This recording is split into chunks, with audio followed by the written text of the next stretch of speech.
And I'm going to let them all in.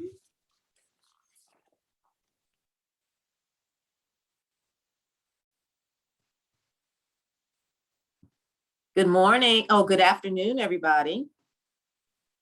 I know you're on mute.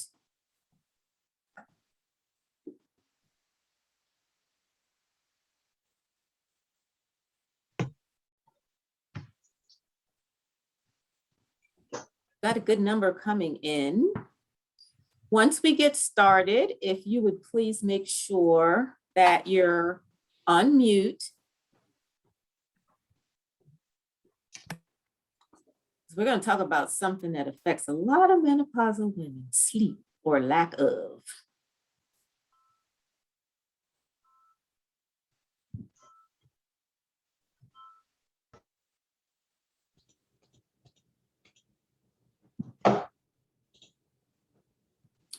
More coming in. Great.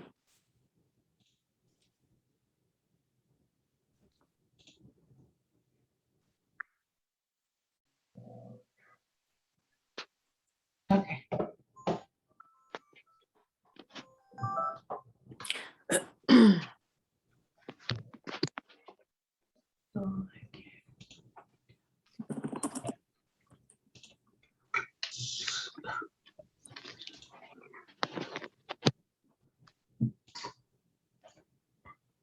Okay. I will continue to let everyone in because they're still coming in. And we will go ahead and get started. So hopefully might be able to give you some time back today, but this is a very good topic. And I will let Karen get us started. Take it away, Karen. Sure. Can you hear me? I'm not Yes. still on mute. Okay. Hello, I'm Karen Giblin. I'm the founder of the Red Hot Mamas, and Roper St. Francis Healthcare and the Red Hot Mamas welcome you today to our program on sleep and menopause, Sleepless in Menopause City. If you or your friends are battling the midnight blues, you know what a great concern it can be. Sleep is a major issue for women throughout the menopausal transition. Some of the problems associated with those sleep disturbances may be related actually to our hormonal status. These hormonal shifts can contribute to our inability to fall asleep, to stay asleep, while contributing to other changes in our sleep patterns. I know that I personally have had my bouts of sleep problems, having trouble getting to sleep, having periods of awakening at night, tossing and turning like a Mexican jumping bean, and then unable to fall asleep at night. So it's important, though, that we not live with the sleeplessness like insomnia and speak with our healthcare provider. The benefits of sleep are numerous and leads to a better quality of life. In that regard, we're very happy to have Dr. Paige Sisa here today with us, and she's going to be providing us with very valuable information about sleep and menopause.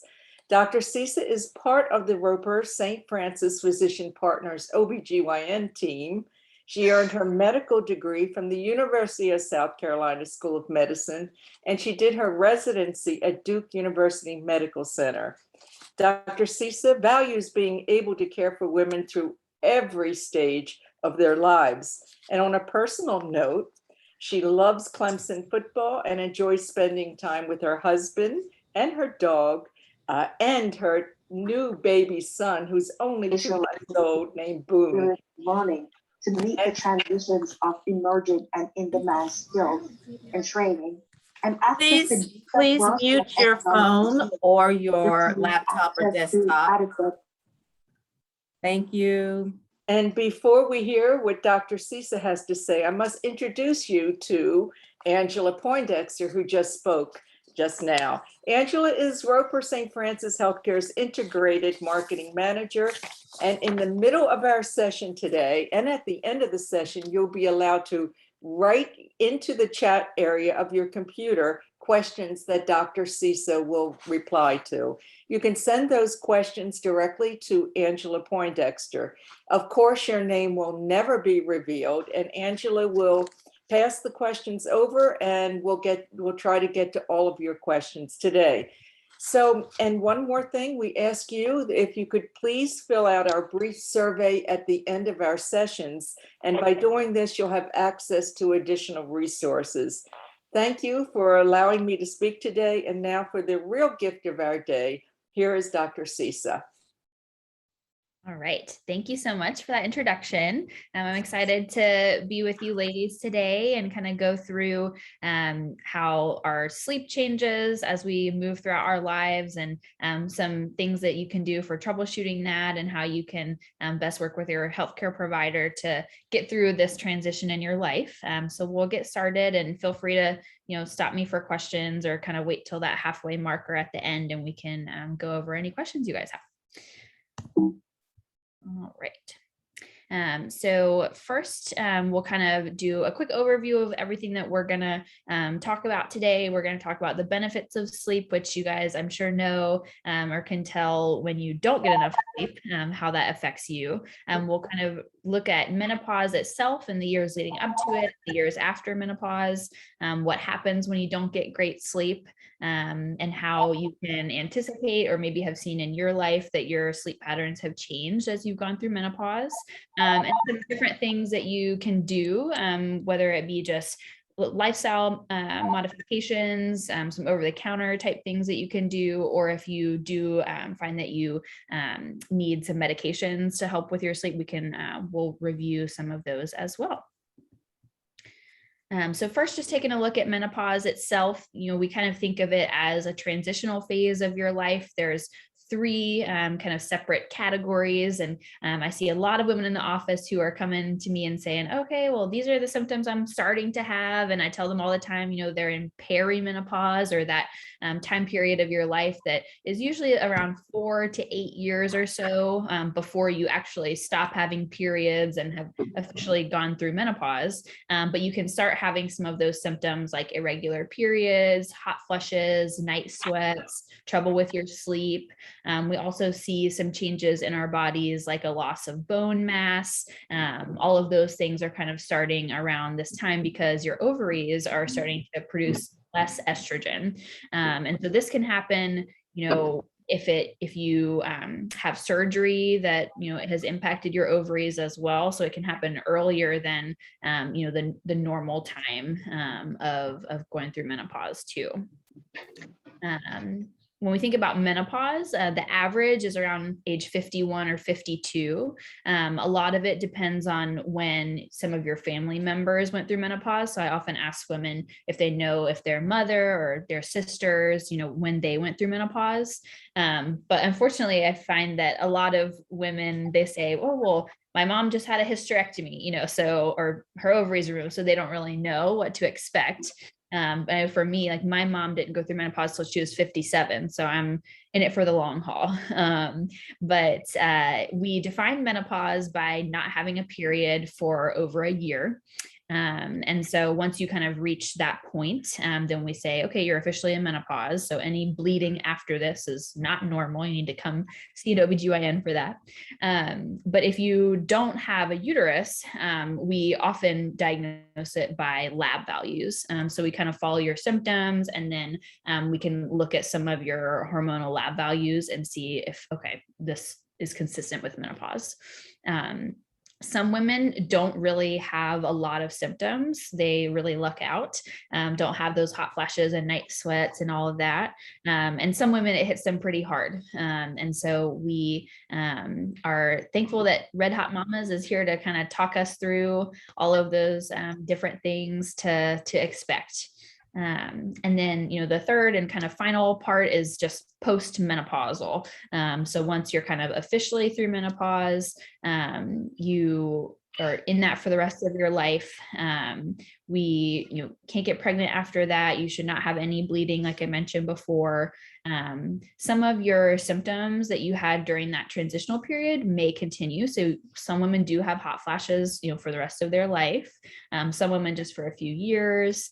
Vaginal dryness also is a really common symptom that women have as the amount of estrogen that we have decreases. Those vaginal tissues just have trouble with maintaining lubrication. It can be painful struggle with intercourse as like an episodic type issue, or sometimes you can just have vaginal dryness that is there all the time and you just feel kind of chronically dry and itchy. And so we can talk about, ways to counteract that as well. This is just a little graphic kind of showing you some of the things that you can expect as you're going through this transition in your life. We talked about the irregular periods. Often you start to have some increased space between your periods. So you might only have a period, every 2 to 3 months, and then it eventually will be like every 6 months.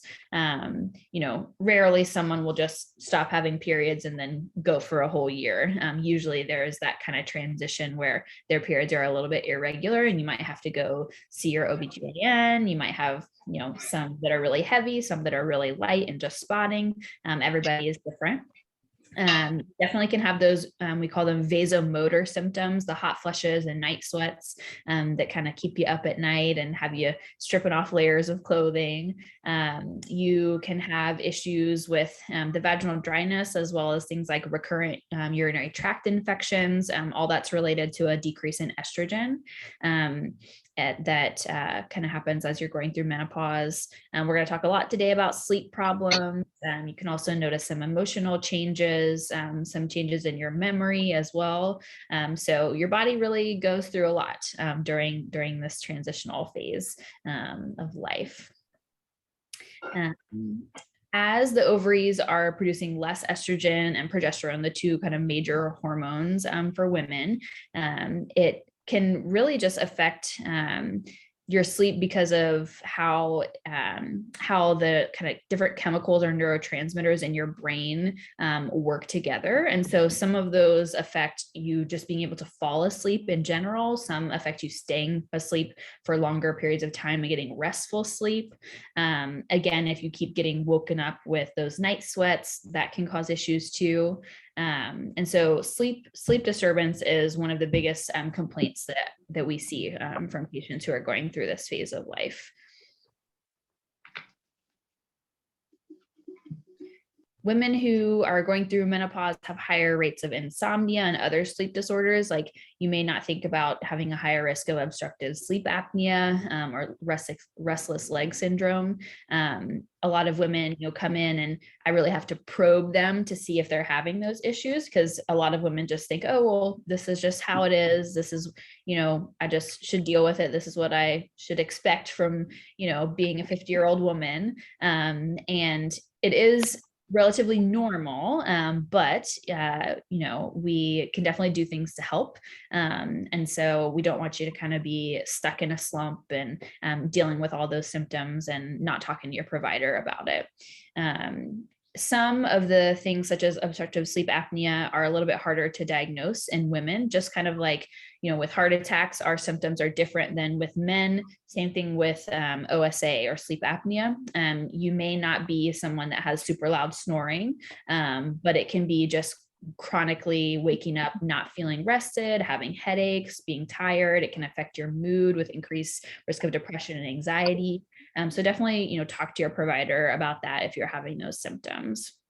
Again, this can happen to women, at the normal age of menopause or whenever you have undergone surgical removal of your ovaries. And just one ovary, you sometimes can have a little bit of some of these symptoms, but usually that other ovary can kind of bump up production of your hormones and kind of get you through. The Center for Disease Control found that about half of women and 40% of postmenopausal women are getting less than 7 hours of sleep on average every day. We know that you need more than that. And so these sleep problems definitely contribute to that if you're finding yourself that you have to be awake in the middle of the night. Looking at that, we know that when, babies, they need a whole lot more sleep. As we get older, we need less sleep, but it's still recommended that we get that around 7 to 9 hours, kind of depending on where you are. And so I know a lot of my patients who are like, oh, I do fine on, 5.5 or 6 hours of sleep, I can function really well. And maybe you can for a time, but it definitely impacts your body long term. And so everyone should kind of be seeking to get somewhere in that sweet spot of 7, 8, 9 hours, depending on your age. But your individual needs definitely can vary.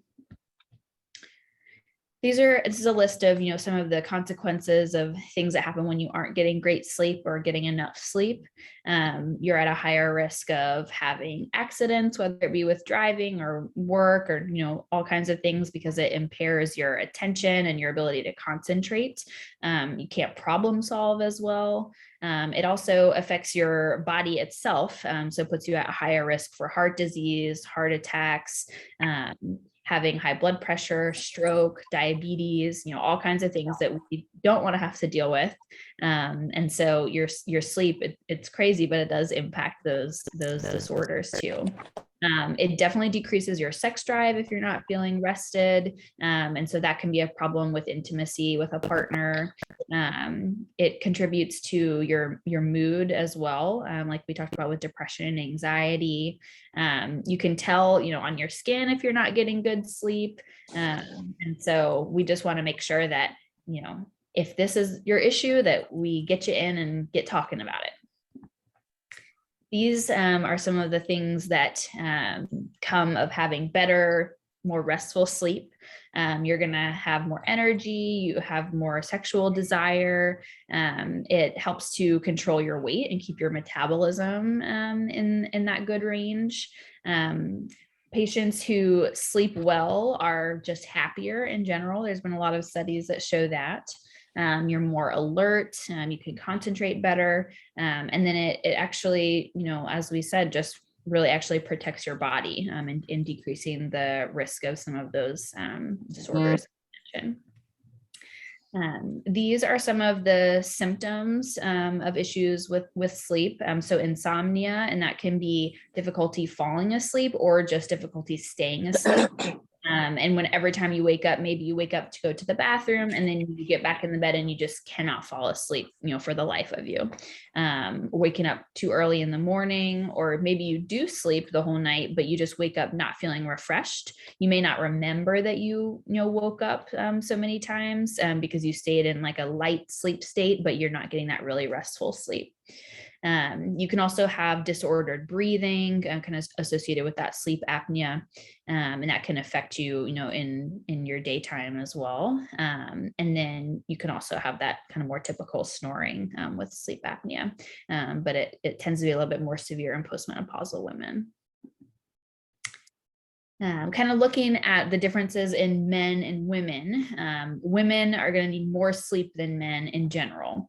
We are multitasking all day. We use our brains, we're biased, but better than men do. And so we need a little bit more sleep, just about 20 more minutes to be able to kind of catch up and recover from all of that. We also are more likely to experience trouble with sleep. And so, the risk of that is about double what it is for men. And we don't do that great with being deprived of our sleep.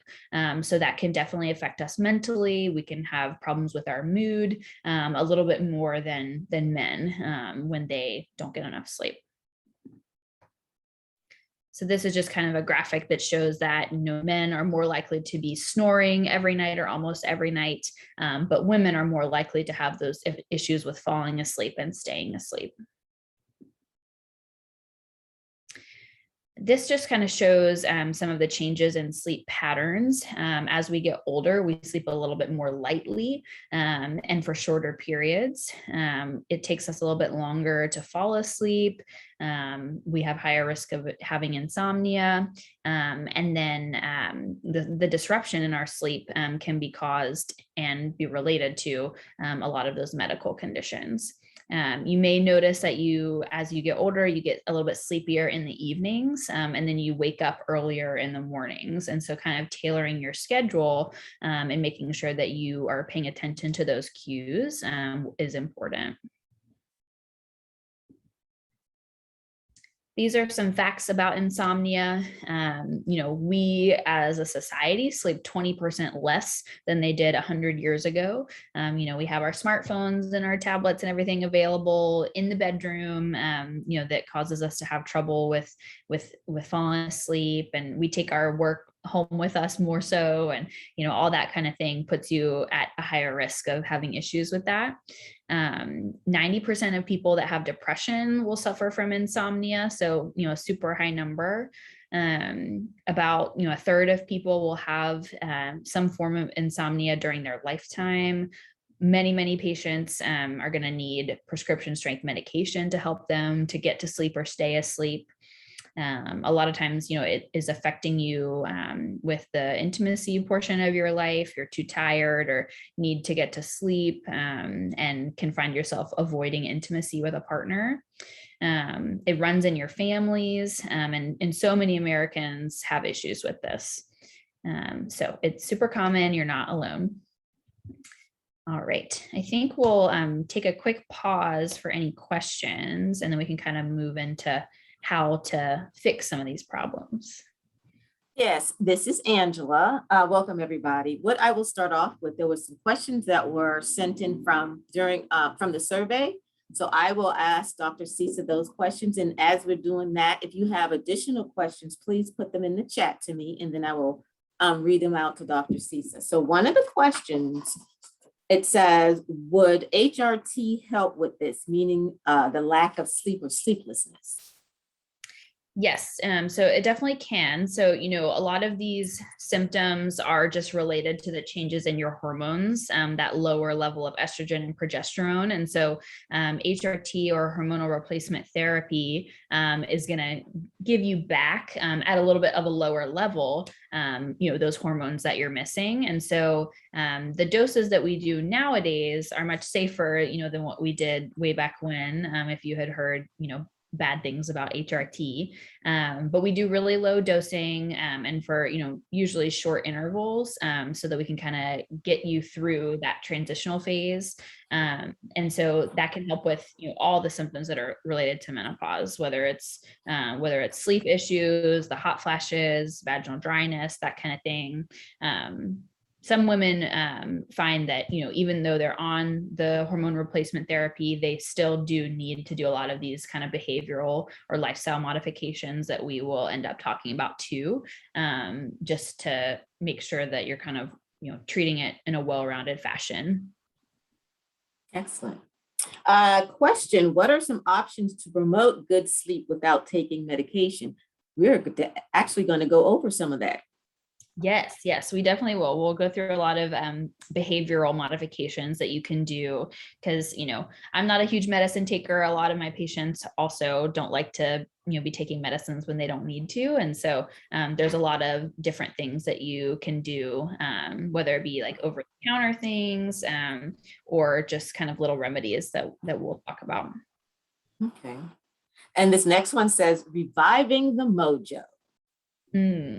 Yes, we talked a little bit about intimacy so far, just menopause in general, or that kind of perimenopausal time in your life. Intimacy is definitely sometimes a struggle, and at other times in your life too. So if you're not feeling well, if your mood isn't great, you're not gonna be in a good place to be intimate with a partner. And so I think that it's the little things that count. So definitely making time for intimacy in your life. And that's not always sex, that's going on dates and, just little things with your partner, or, whatever your love language is, basically, I think is really helpful. But making sure that you are in a good place so that you can be, in a good place with your partner, if that makes sense. Okay, low libido, fragile skin in the genital area, what can be helpful? So for low libido, definitely some of these kind of lifestyle changes, and just kind of working through that with either your partner or with, I have a lot of patients that find that going to a couples therapist or a sex therapist is really helpful. Some people kind of shy away from that, but it often is really beneficial.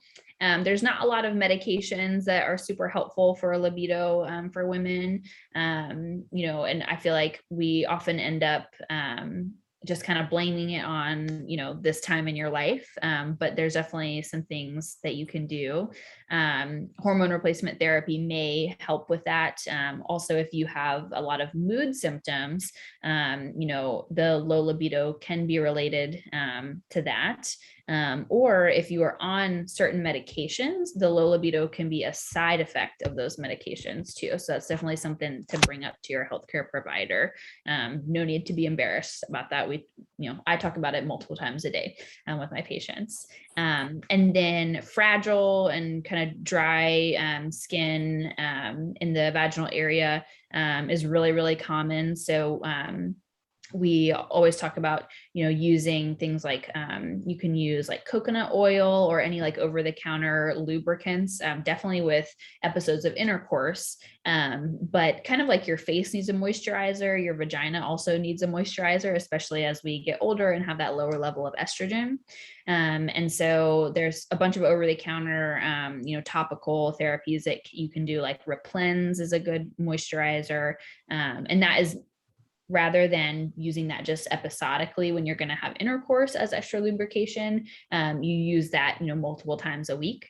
And then vaginal estrogen cream. I'm a big fan of that. It's a really low dose. It's only absorbed in the vagina. And so it's safe for women who maybe are not good candidates for hormonal replacement therapy as a systemic option, like taking oral estrogen. And so it just kind of like helps rejuvenate those tissues. And with maintenance therapy of that, it's going to make intercourse a lot more comfortable, and just that kind of dry, itchy, cracked feeling all the time. It'll help with that, as well as if you have like recurrent UTIs and those kind of things. So that's definitely one of my go-tos. And a comment to that says, thin skin. I have torn skin when showering around the genital area. Mm-hmm. Yeah. So your skin, just that lack of estrogen, the vagina is so sensitive to it. You can tell with your skin, other places too, that you may bruise easier. It's just everywhere is a little bit more thin. And so some of those same remedies, and especially the vaginal estrogen cream, may be really helpful for you. Okay, another question. What treatments are recommended for menopausal women who have a familial history of cancer? So, it depends on the type of cancer. So if you have a family history of breast cancer, and it was hormone sensitive, or a personal history of breast cancer that was hormone sensitive, then we don't recommend that you are on that hormone replacement therapy where we give you estrogen and progesterone. It is still safe to do the vaginal estrogen cream. So even women who are personal survivors of breast cancer can be on vaginal estrogen because, again, it's such a low dose and it's not absorbed systemically. So it's not going to cause, your breast cancer to come back. I do have patients who still are kind of hesitant about that. And so even though it's been well studied, they kind of prefer to do those over-the-counter modifications, and that's okay too. In terms of other cancers, endometrial or breast cancer, ovarian cancer, some of those can be hormone sensitive too. So it just kind of depends on your personal or family history. So I would talk to your healthcare provider kind of about that and bring as much information as you can if you know exactly, what your family history is and who had it, how old they were, that kind of thing. So someone wants to share something. So she says, I thought menopause was over years ago. Now I find that it's boomeranging and I'm experiencing sweats day and night, menopause brain, etc. Mood swings wouldn't be noticeable. I'm bipolar. No hot flashes, but I have a few UTIs where I'd never experienced before. Hair thin so much that I shared it all. Also have sciatica. So one night it's pain, the next it's sweating. That interrupts my sleep. What gives? I'm 65. So most of the time I find that women who, had all of those symptoms around the time of menopause, and then it all, went away. When it comes back, it's not menopause, it's the culprit. It's something else. So it could be, your thyroid is out of whack. So, testing that. It could be, other different health disorders that have been going on. It could be, related to your mood. So if you have a history of, bipolar, or, just a higher risk, you notice in your life that you often have those mood swings and have times of feeling a little depressed. It may be that you're kind of in one of those phases and need to work on either the medications that you're on or get with a therapist, that kind of thing. It's really surprising how much our mood can affect, your sleep and your body in general. So it most likely is not just, I wouldn't just blame it on menopause. So the symptoms coming back are probably something else is going on. Another question, is vaginal estrogen cream available over the counter or only by prescription? Any brand recommendations? It is only by prescription. And so there's several different types. The most common you probably heard of are Premarin cream or estrase cream. They all are, a low dose of estrogen, but a little bit different of a formulation. And so different doctors just have, their go-to that they use. But it's not hard to get a prescription. We use it for so many different things. The previous question mentioning the recurrent UTIs, that itself could be, just because of that even lower amount of estrogen that you're having. We know that if you still have your ovaries, they do produce some estrogen until around age 65. And so that's why, if we're going in to do a hysterectomy, or surgery, we, until age 65, recommend leaving your ovaries as long as they look normal, because up until 65, we think that they still provide benefit with that low level of estrogen secretion for your bone health, and your heart health. And so around 65, you may, notice a drop off in that, and that can cause you to have that more vaginal dryness, and recurrent UTIs and that kind of thing. Here's another question. I sweat in my vaginal area. I wear cotton panties and dresses instead of pants. I had a hysterectomy at 48 and now I'm 61. I don't take any medications and no health problems. What can I do to alleviate the vaginal sweating? The question. So, some women, just like, women who have issues with sweating, in their underarms or, different areas of the body, sometimes you just have a higher likelihood of having that issue, in the vaginal area. It sounds like you're doing all the right things with, loose fitting clothing, and, good hygiene and cotton underwear and that kind of thing.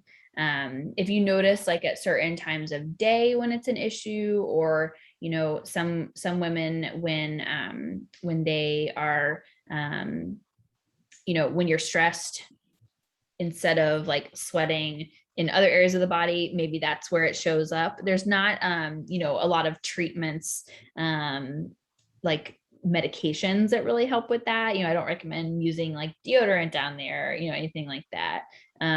If you were on hormone replacement therapy, that may benefit you, but I typically wouldn't start hormone replacement therapy, if you have not been on it before. It's more, we know that it's the safest if you start it kind of around the time of the menopausal transition, rather than starting it, years down the road.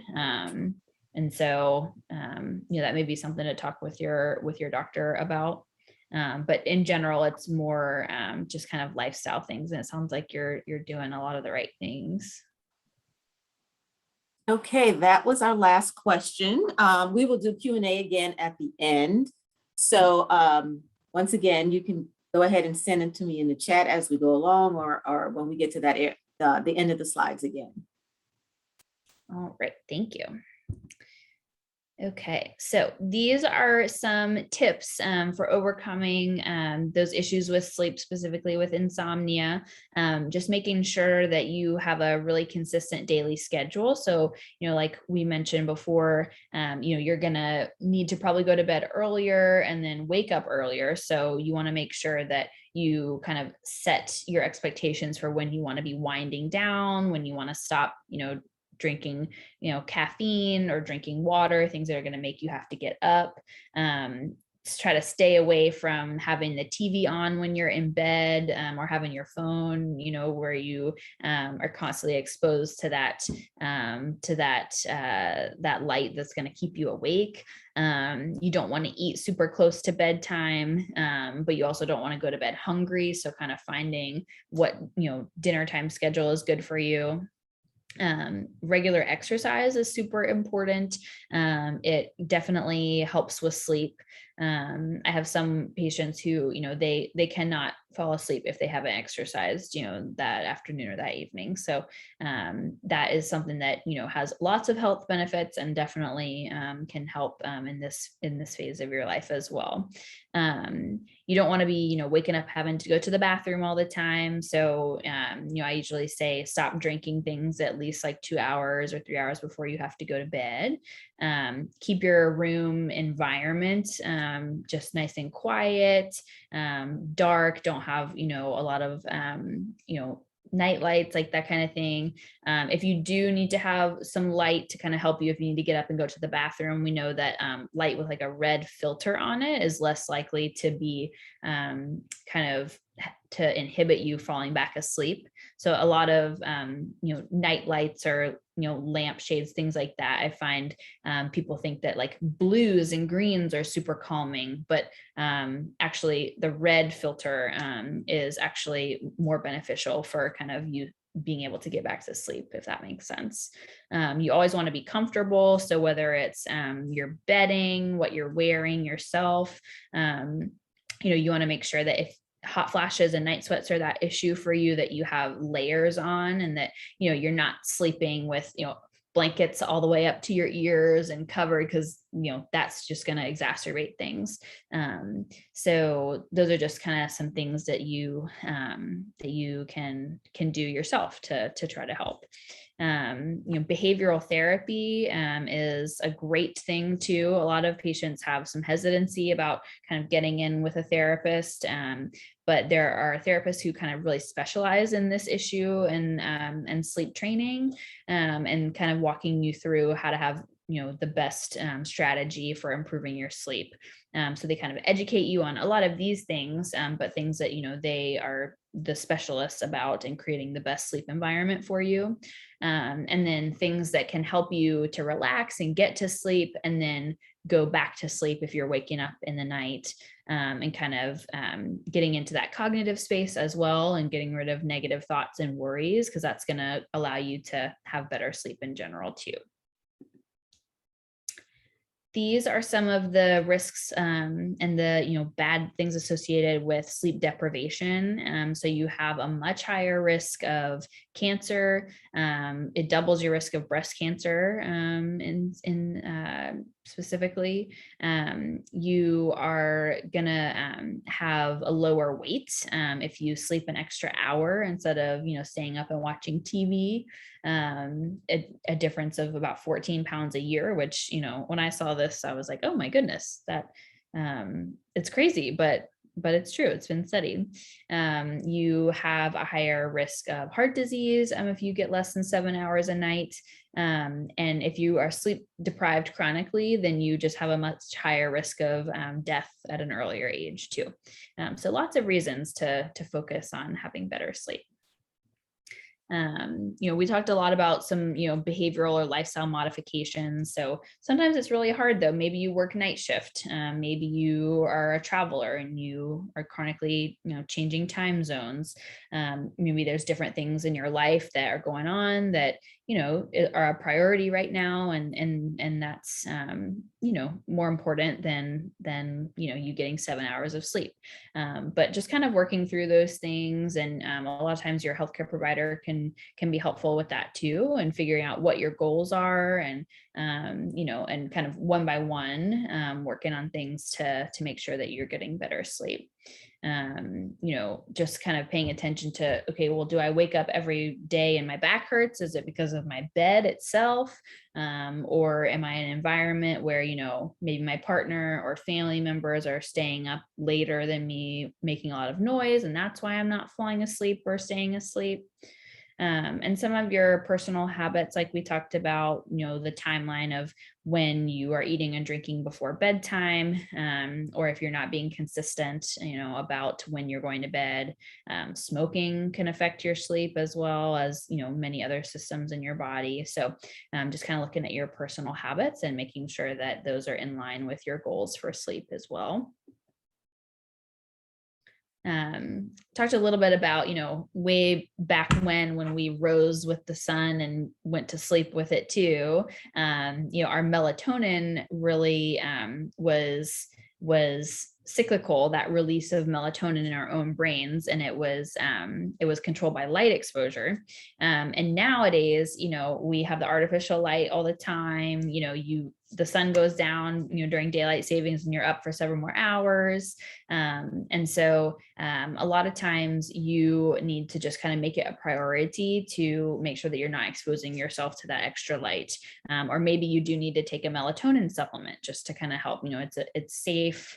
It's something that your body makes itself.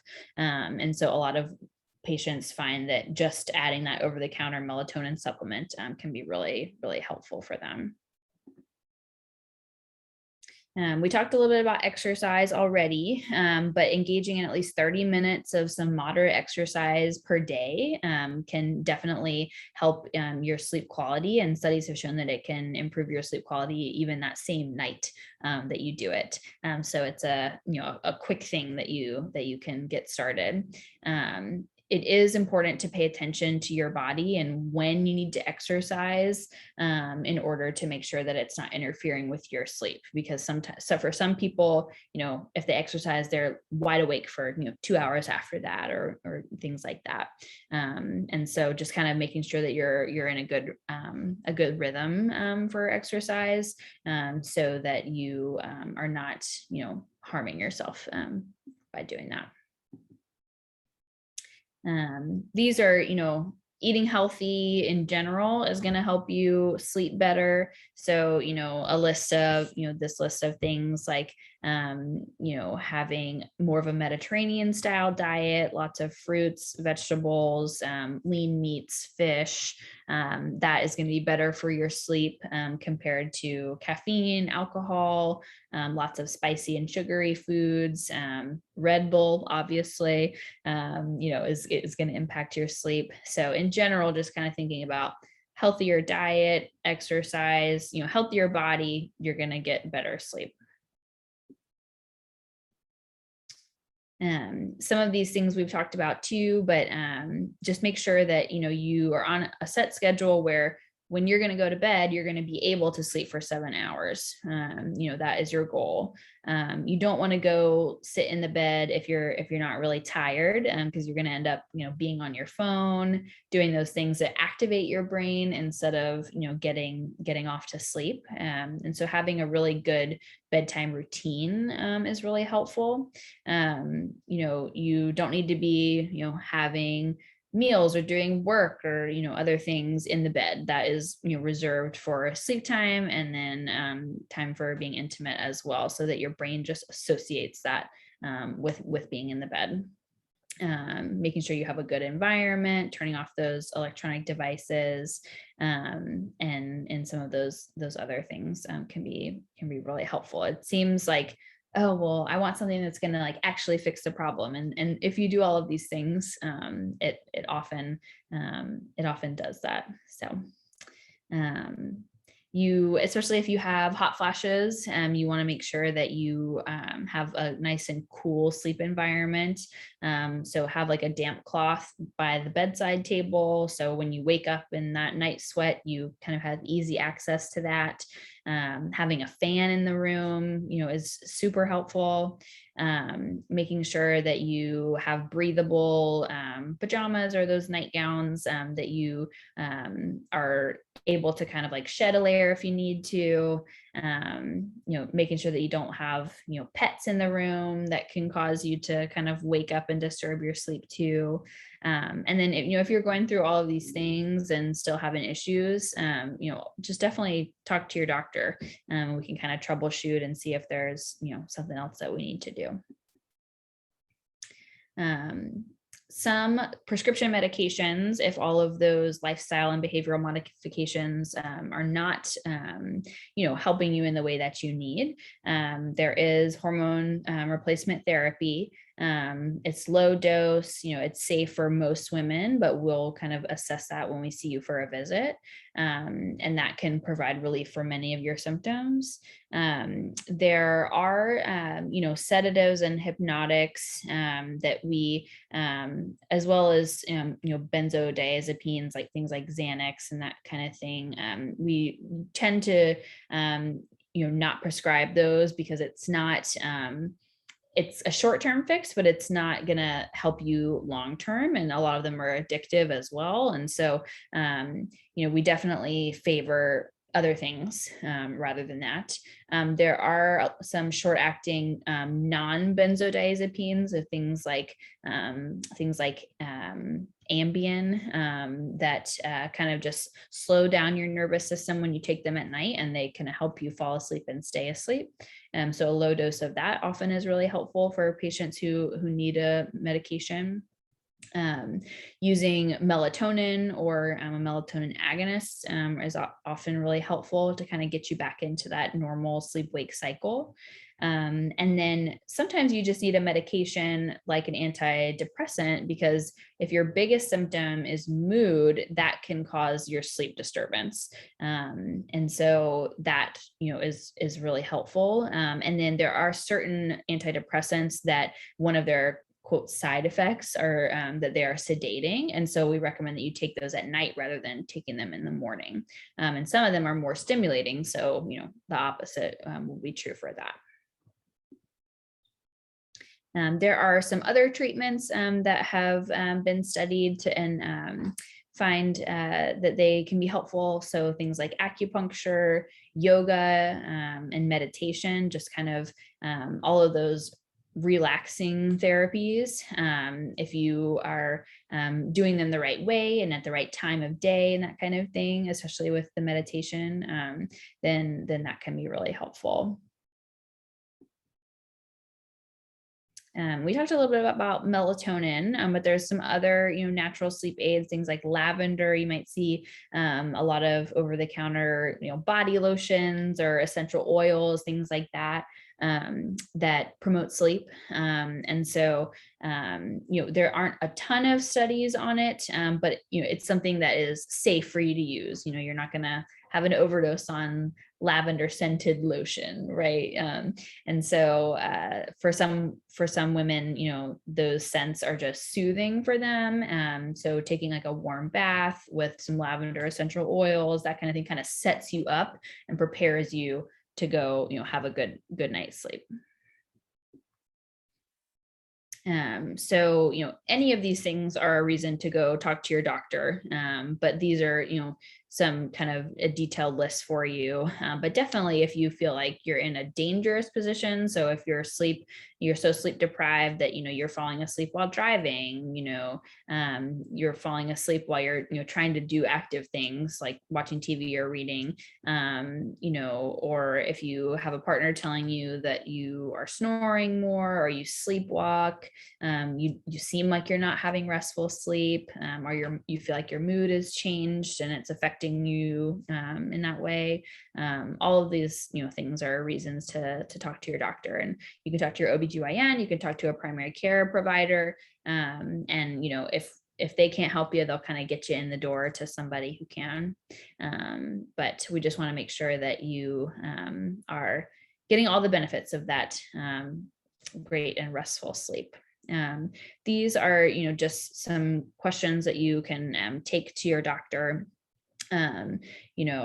What are, to talk about what are your symptoms, why are they happening, what are some of the options that I have, or how do I actually do some of these behavioral modifications and things like that. So a good kind of list to take with you to the doctor. And then I think that's it. Thank you. So I've included some resources provided by Karen and Dr. Cease's contact if you're looking for an OBGYN, and then Roper St. Francis, our 402 care is our call center number. So what will happen next? The questions to ask your doctor and the resources, I will be emailing those to you. I actually have them as an attachment that I can send, especially the questions if you want to take those to the doctor with you. Dr. Cease, did you have any final words or anything that you wanted to tell the group? I think, I said this a little bit earlier, but just making sure that you make yourself a priority. I know that women tend to focus on, your friends or your family and letting yourself kind of go by the wayside and saying, oh, well, yeah, I'm not sleeping great, but, that's not my priority right now. We know that if you kind of let this happen, then it kind of gets into a vicious cycle, and it can cause a lot of issues with you, relationships, with your own health in the future. So it's definitely something that you want to go to your annual exam and you want to talk about, because there are things that can help you, and we don't want you to be kind of suffering in silence and, in favor of just taking care of your family or, things like that, because you're important too. And it's important that you have good sleep and good quality of life. So we're here to help. So one thing I did not do, and I apologize, is give you all another opportunity to ask Dr. Cease questions. I was supposed to do that. Do you have anything that you'd like to ask? Oh, yes, I do. Does vaginal dryness cause lower abdominal pain? Usually not. You can have some discomfort. So kind of if you think about like at the top of the vagina, the part that's more on the inside, if you have a lot of irritation in there, then it can kind of, it can be related maybe to some lower abdominal pain. Kind of depending on what your symptoms are. I think your doctor would do an exam and maybe see if you needed to have a workup like an ultrasound. But in general, that vaginal dryness is going to be more of an external thing, and then pain with intercourse, and just kind of a chronic like itchy, dry feeling. What's the difference between hot flashes and night sweats that happens at night? Yep. That's basically it. They're the same. Okay. So the night sweats are just the hot flushes that happen at night. We kind of lump them together as vasomotor symptoms, and so it's it can wake you up from sleep or just happen like at any time during the day, and we kind of think of them as the same, but some women have them only during the day. Some women really only have the night sweats, and so sometimes your behavioral modifications that you do or the medications that you're on are kind of more tailored to when those issues are happening for you. Okay. What is the current thinking on taking soy to minimize menopausal symptoms? So there are some studies that show that soy is helpful. And so, it's kind of one of those more alternative medicine things. So, it's not going to be harmful for you to take a soy supplement. You'll see different formulations that you can get over the counter or online. I wouldn't, go pay a ton of money, for something that isn't backed by a lot of evidence. But it's not going to be harmful for you. But soy, the herb black cohosh, there's several other kind of like Chinese herbs that do have some data behind it. And And so, it's definitely something reasonable to try, especially if you're doing all the behavioral type things and you're still having issues. And maybe you are someone who either isn't a good candidate for hormone replacement, or you just want to try something before you get to that point. So, I'm all for it. Okay, here's another one. Are there any over-the-counter remedies you would recommend for hot flashes? I have tried several that promise relief and none seem to help. I had a TIA from hormones. Also tried Paxil, which helped, however, too sedating, lost motivation and gained weight. Would like a natural alternative. Also, is soy in the diet okay, and can it help the hot flashes? Yes. Yeah. So yes for soy. It can help the hot flashes. I think that sometimes it's a little bit more of a placebo effect. If you add that to your diet and notice that it is helpful for you, it may not be the soy, it may be a combination of things. A lot of over-the-counter things you can get, or things you can get online, are gonna claim that they're going to be great for hot flashes, but they really have no evidence behind them. So I'm always hesitant to recommend certain things like that.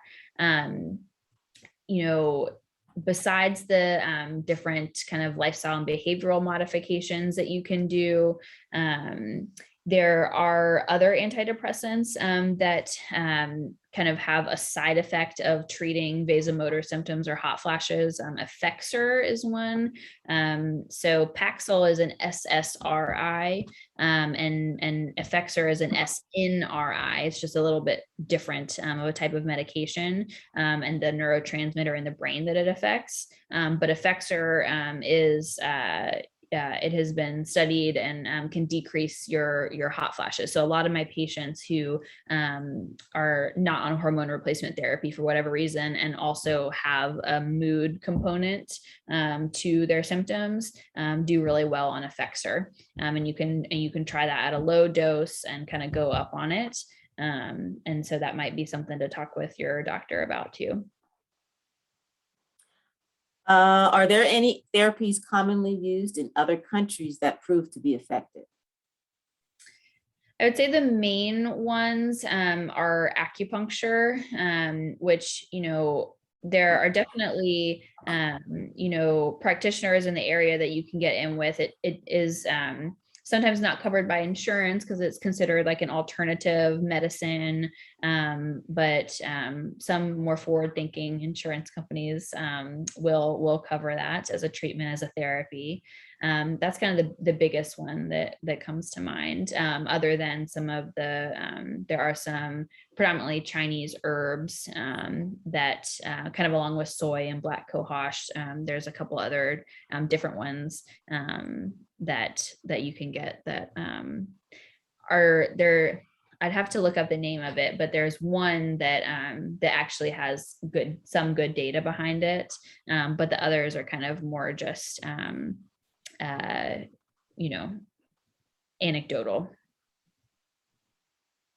What is considered a low dose of estrogen? How many milligrams?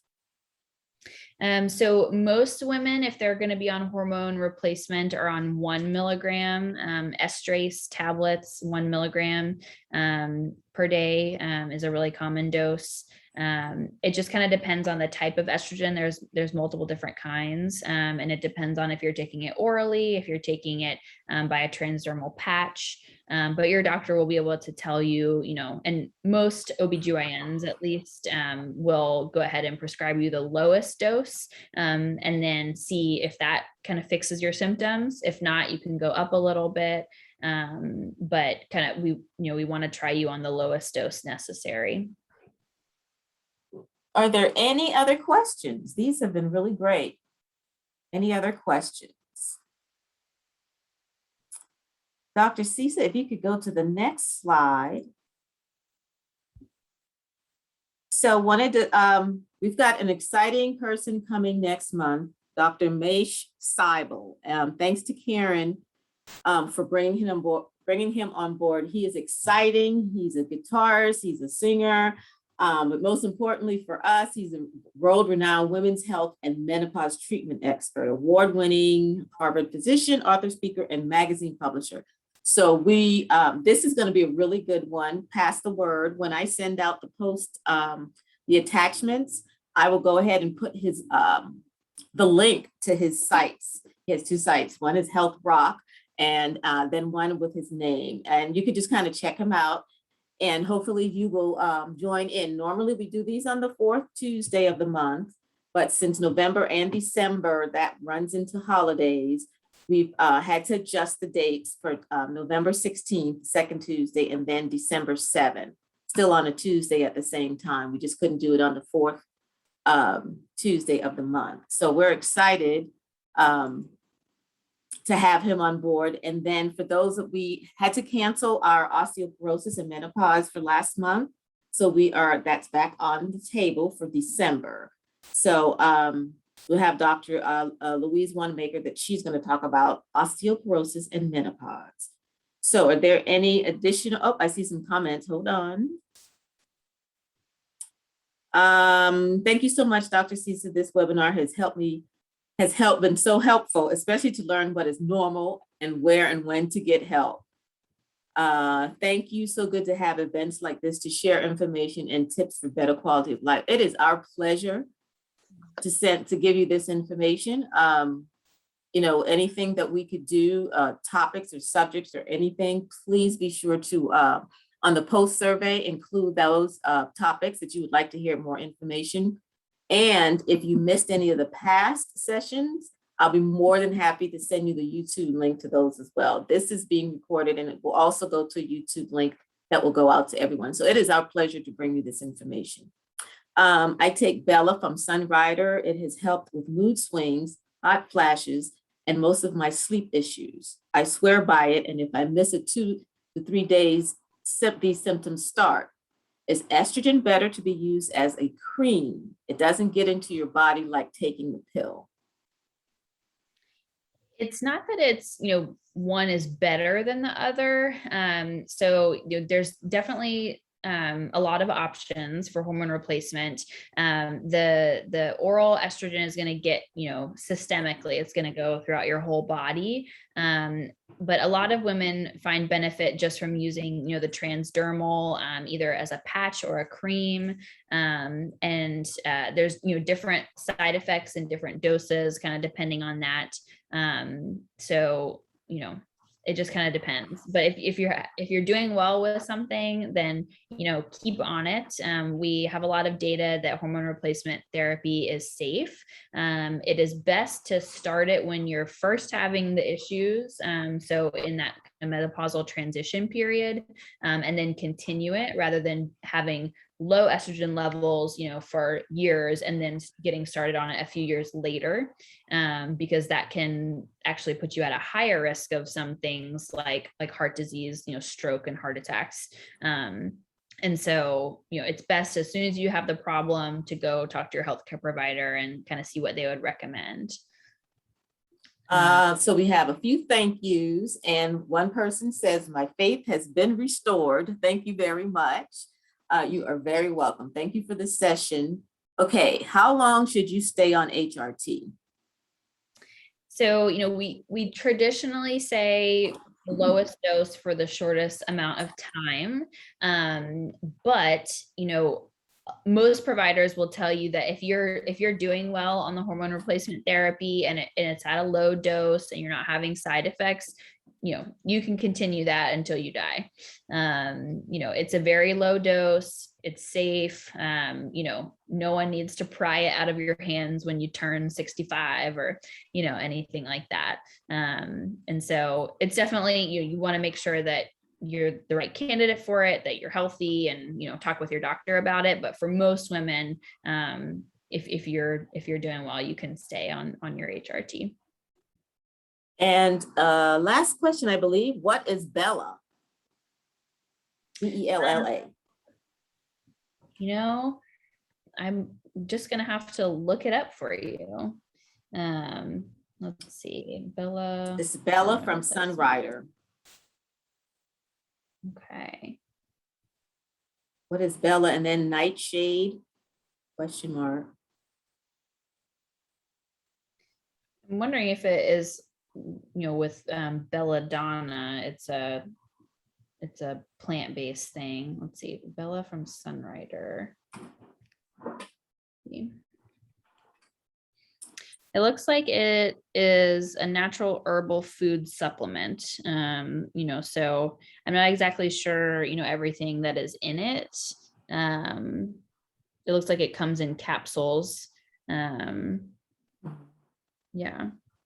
And then what was the other question? Nightshade.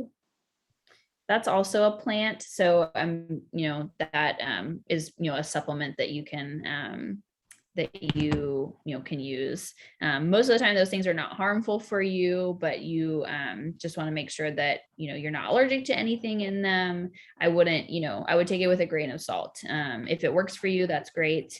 But it's not something that traditionally that your OB/GYN is gonna prescribe for you. Thank you for that comment on staying on. I am 70 and have osteopenia, so feel like it is still good for me. Mhm. Awesome. Already looked Bella up. It is a barren root dong quai and I don't know how to pronounce this, y'all, puraria root. Yeah, to be honest, I'm not familiar with that supplement. There's a lot of similar kind of things, just different plant-based formulations put into a capsule. And for some women, it's helpful. For some women, it's not. Most of the time, it's not harmful for you, but it's kind of more of that alternative medicine type thing. Excellent. That was our last question. Anyone have any more questions? Going once? Twice, raise your hand if you're typing 3 times. So look for the attachments. Karen, would you like to close us out? Do you have anything you'd like to tell the group? Sure. I would like to say thank you for joining us today. Our group is expanding from women all over the country. And we're very, very pleased that that our programs are going so well and it's so helpful. And also I want to mention that next month is going to be a really, really good program because Dr. Mesh Seibel is world renowned. He is, as Angela said, he's a songwriter and he has his website is healthrock.com and he writes songs according to all kinds of disease categories, and he's gonna perform for us as well as give us lots of information. I hope that you log also onto redhotmamas.org because we have a lot of information on our website, and we have a free e-newsletter called the Menopause Minute that we produce every month and goes out to thousands of women. We are very pleased that you joined us today, and Dr. Ciso was such a delight. And I know I'm going to get a good night's sleep from the things that she told me to do tonight. So thank you for joining us, and we hope to see you again next month, again on November the 16th. And tell your friends because they may be wanting some good information about menopause. And Dr. Seibel is going to be covering actually how menopause affects you in the workplace.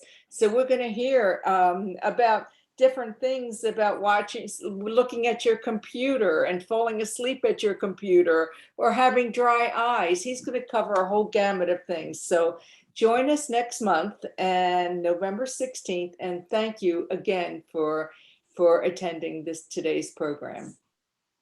Thank you, everyone. Please be safe and stay well. See you next month. Bye-bye.